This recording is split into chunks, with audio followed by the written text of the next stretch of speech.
Well, the ProVelo Super League, it is just about to all start again. Matilda Reynolds, Angus Calder, Matt Keenan with you as well. I'm looking forward to it getting started, but before we turn our attention to 2026, we need to take a look back at 2025. In one word, was it a success or not? Yes, I was about to say, what is that word, Matt? But I have to say, I don't have one word. I've got many. But what I love is that it's proven. We showed what can happen for these riders, the opportunity. It is literally the road to the World Tour. And I think there's so much opportunity there for young riders. And last year's events, the rounds, they just really showed that if you show yourself, the best of yourself, and you don't even have to win, but if you show yourself the best across all rounds, you could be offered the opportunity.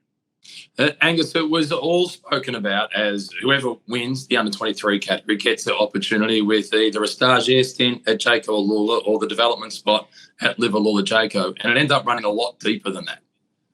Yeah, we saw fierce competition and even specifically in the women's league, that fight for that first place, getting the spot on the Jayco, the Live Alula Jayco development team, incredibly tight competition, and we saw some emotions running high there, but because of the coverage, the level that we saw across the entire season as well, and looking at the results from the end of the season last year, the number of people who have managed to take up a spot, as Tills was saying, I was counting out the numbers towards the end of last year, and I think I was running out of fingers for the number of people who have stepped up to some sort of a World Tour pathway or development team. It was absolutely ridiculous, but fantastic to see so many getting such an opportunity. Have you got the names there? Can you run through them? Oh, I don't have them right in front of me, but off the top of my head, from the men's side, obviously Jack Ward to the Trek development team. He's looking fantastic in his new kit start of the season. You've got Zach Marriage, Blake Agnoletto as well. Do we count Hamish McKenzie? Came for the Tour of Tassie and stepped up to the World Tour squad as well. And then over on the women's side as well, Sophie Ma, Talia Appleton, Ali Anderson. Again, seeing them at Nationals, all in the purple of the Live Alula Jayco development team. It's hard to tell them apart now. They're all looking very similar in the same gear, but great to see them getting that opportunity.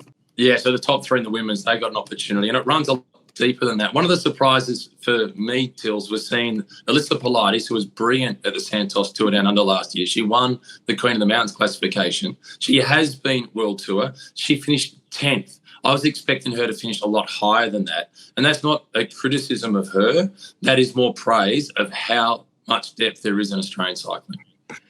Yeah, and I think a couple of standouts that I think are going to be repeated names in the ProVelo Super League. Well, one of them is Sophia Salmons, and what she can do. She finished fifth in last year's ProVelo Super League, but we've just seen one of the best individual time trial performances from an under-23 rider at the Nationals, where she took away that title. And so I really think she is desperate to try to get that contract, and this is going to be the best opportunity for her. Also, Lauren Bates, we saw her enter the chat.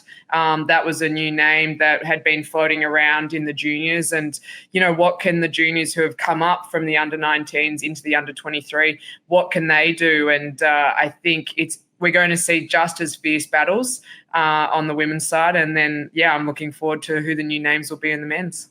Well, one of the big stories was Jack Ward. So he wins the ProVelo Super League. He has the option of a stagiaire stint with the Jayco Alula team, but he's caught so much attention.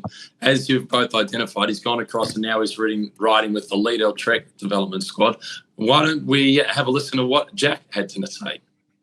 Fair bits happened. Moved over to Girona and then started riding for the Liedel Trek development team, so that's been really good this year.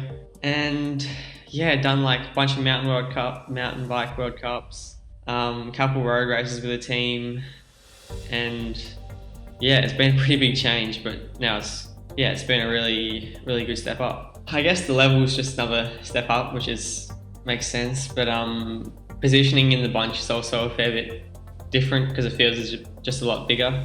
I'd say the racing's still pretty similar, like with ProVelo this year, the teams were all working really well. So over here, obviously, there's a lot of more structure than just like your regular club race where it's just a free-for-all.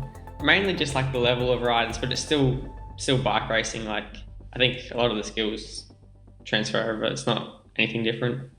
Well, Angus, the second place finisher was Zach Marriage. and he's also got an opportunity with a development squad WorldTour level. What did you like about his performance in 2025? Yeah, I was very impressed with Zach Marriage throughout the whole of the season last year. I think for him as well, he missed out on the first round racing for the national team of the Tour Down Under. And from the beginning, that put him on the back foot. Jack Ward had an incredible SA Kick-It, and it felt like Zach was sort of chasing him throughout the season from there. And it's much easier being in the position of being the one, I think, chased or defending the lead. So I think we saw a lot from Zach, particularly towards the end of the season. The Q Tour was fantastic for him. He showed that the level, at least for him, compared to Jack Ward, who everyone seemed to be talking about, was very similar. I thought his time trialing ability was excellent, fantastic all-rounder. And I'm very happy for him. I think he's going to do a fantastic job. Great to see him on that sort of World Tour pathway. I think he's shown he's got all of the ingredients. He's got a great mindset. His attitude towards how he's approaching the sport is fantastic, I think. And I'm really hoping to see him grab that opportunity with both hands. Yeah, I think one thing that really stood out to me from hearing from Zach is around, he talked about that he actually heard from a lot of teams and a lot of people over in Europe who had watched the ProVelo Super League, and that was just so reassuring, I think, for all the organisers, for the ProVelo Super League, for the riders, to know it's not just Australia that are watching this. The SBS coverage is going global, and Zach really spoke about that. They saw him and how hard he fought to try to take Jack Ward off that top step. But let's hear from Zach Marriage now. Yeah, it's been quite a busy year. After ProVelo, I went and did some Asian racing with a Filipino team. Went to Africa, went to China, and that was good. And then started my stagiaire spot with Israel Premier Tech for the second half of the year, which was really interesting. Did a training camp with them in July, and then started racing with those guys for the last 3 months really, and now back in Australia, just having a bit of time off the bike before we go again next year. Yeah, when I got over to Europe, there was a surprising amount of people saying, "Oh, we were watching the ProVelo series," and it's big. It didn't win the series with Jack Ward obviously winning, but the way we were racing it and just like the really good like battles we had on the road really did help my case in finding a contract next year. Well, the women's was tightly contested as well, and it turns out that the top three all get an opportunity with the Jayco Alula, or the Live Alula Jayco Continental Development Team. It's a mouthful, Tills, but how good was Sophie Ma in taking out the first ever edition of the ProVelo Super League? Yeah, and she looked like she was on the back foot as well at the start. Obviously, Talia Appleton was a favourite, and remembering one of the big conversations was Talia Appleton sitting out the Tour Down Under to take on the ProVelo Super League. So she was a favourite, but Sophie, she rose from the ashes, came through, and I just loved how consistent Soph was across all of the rounds. And the rounds and the types of the circuits really suited Soph. And so she showed that she's such a strong climber whilst being a great sprinter as well, her bunch positioning. And I think she really was rewarded with that contract with Live Alula Jayco. And I also just loved how she handled herself throughout the rounds, when there was disappointment, when she won, and there was some really tight battles in there. And I think she did a fantastic job and was awarded with the opportunity. Let's hear from her now. Since the first season, it's actually been a super busy year. Pretty much straight after Q Tour, I headed off to Europe and wanted to get some training and practice racing and stuff over there, some development before my big year next year. And I've done many race days now over there, and actually got to meet some of the staff and management as well over for next year, which has been pretty cool. I've been in Belgium and Girona, which are obviously highly populated cycling areas. So I've been speaking to a lot of people on their pathways and things to do and things to improve. A lot of them say you just have to be patient a little bit because it is a whole different art of racing.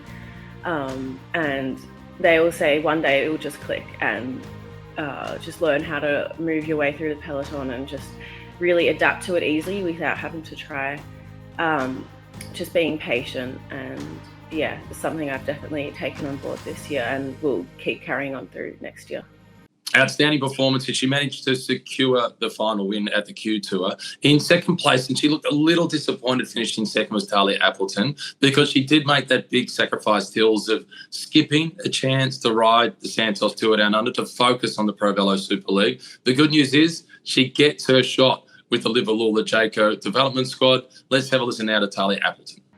All the exposure from ProVelo was really good, and the media surrounding ProVelo is really good and really helps get your name out there. And I was in contact with Jayco pretty shortly after ProVelo finished, so there's a lot of opportunities that you can get from racing ProVelo.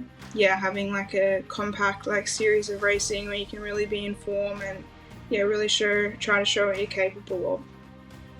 When when Ali told me that she was also coming to Jayco, I thought it was kind of cool that we had a whole podium there. So I'm really looking forward to it. Obviously I know a bunch of my teammates really well already, so it should be really good.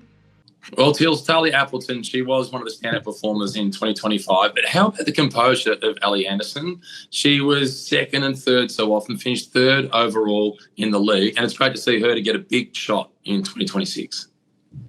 Oh, and she's been fighting for so long before that as well. I think she's continued to impress. She won the under-23 individual time trial at the Nationals 2 years ago as well. And so, the way she carried herself throughout the rounds, and I think it was just a great moment for her to be rewarded with one of her dreams. And I caught up to her with her at the Nationals and just told her to enjoy it. You got to settle in now and really learn. Well, Angus, you're back again with the PSL Pulse for 2026. What are we really looking forward to as the season is about to kick off? Yeah, look, plenty to look forward to. And I love this part of the season.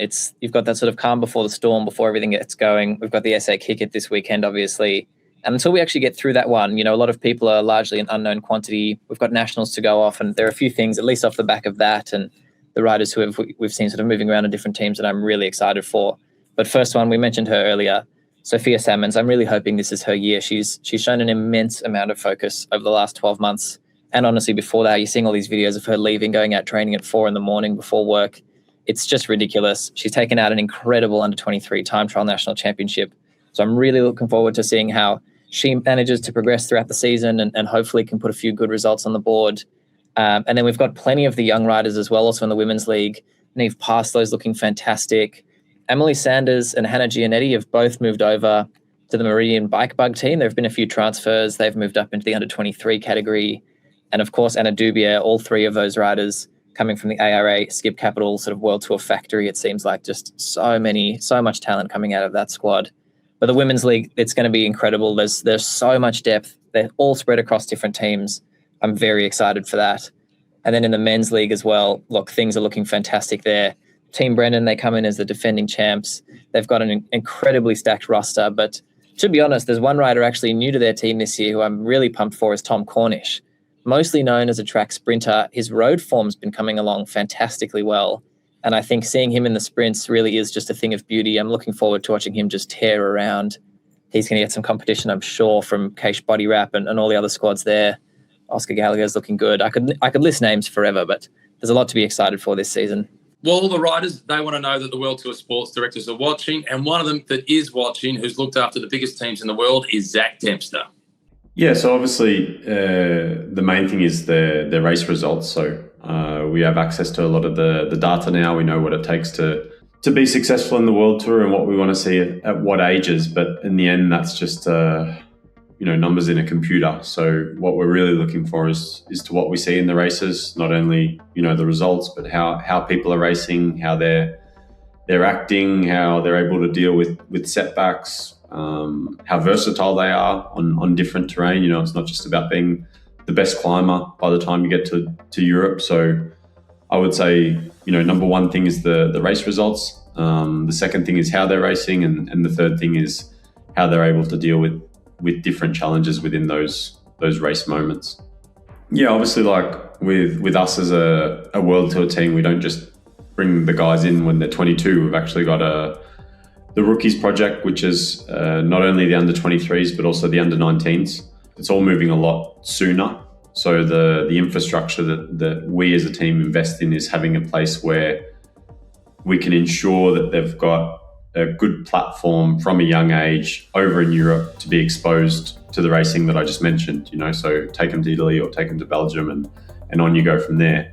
But all of that starts, even as young as under 15s in the way that they come through, and you're racing interstate, then you're going to national series races, and especially in something like the ProVelo League, once they get to the junior, how are they able to compete with, national series level elite riders? I think it gives a really good indication of how they can eventually perform at the world-class level as juniors or under 23s and so on and so forth.